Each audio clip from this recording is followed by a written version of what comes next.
Заслуженный работник сельского хозяйства России, заслуженный работник Тувы, кавалер ордена республики, герой труда Тувы, бессменный руководитель ГУП Мегонбюрен, обладательница высшей награды Монголии, полярная звезда и многих других званий, медалей и орденов Ишкусар Аракчаевна Оржак отмечает свой 80-летний юбилей. И мы начинаем юбилейный концерт с исполнением глубокого почитания к названию представления. Мы искренне преклоняемся перед вами, многоуважаемая Ишкусар Аракчаевна. За значительный вклад в социально-экономическое развитие республики и многолетний добросовестный труд в отрасли сельского хозяйства Ишкусар Оржак награждается государственной премией главы Тувы «Гордость народа Тувы» или «Тува Чондун Чорхаралы».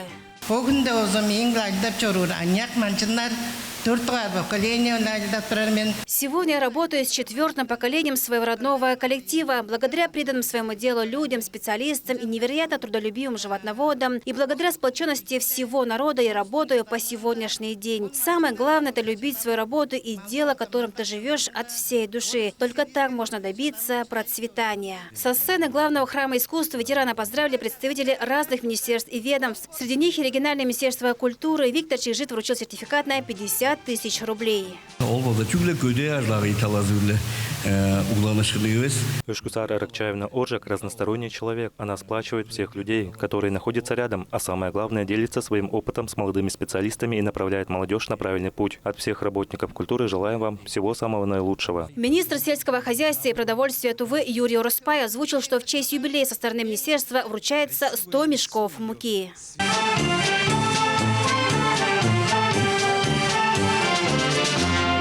Тем временем в фойе Национального театра развернули выставку, где представлена продукция Мюнгдагинского района, от копченой рыбы до консервированных продуктов. Тушенки из мяса ягка, также консервы из хариуса местного, вяленое мясо, можно так сказать, и белая пища. Также еще здесь представлен животные, которые живут в Мунгундагинском районе. Это як, также дикие копытные животные, как горный козел и так далее. Краснокнижные тоже представлены.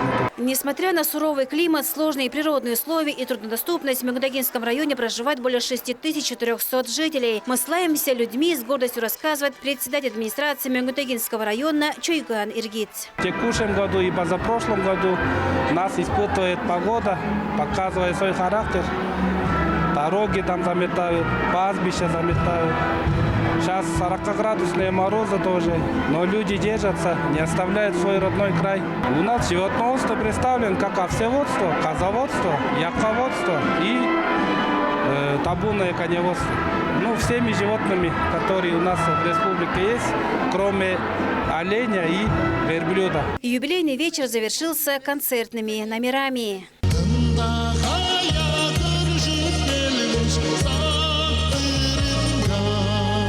Айра Асад, Владимир Суртук и Дожу Асад, телеканал Тува 24.